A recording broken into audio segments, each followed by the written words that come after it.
اس دعا کے ذریعے حضرت آدم علیہ السلام نے اپنی غلطی کا اقرار اور ندامت کا اظہار کیا تھا، اور یہ دعا خود اللہ تعالی نے انہیں سکھائی تھی۔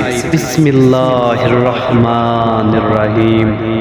ربنا ظلمنا انفسنا وان لم تغفر لنا وترحمنا لنکونن من الخاسرین۔ اے اللہ، ہم نے گناہ کر کے اپنے آپ پر ظلم کیا ہے، اور اگر تو ہمیں معاف نہیں کرے گا اور ہم پر رحم نہیں کرے گا تو ہم ضرور خسارہ پانے والوں میں سے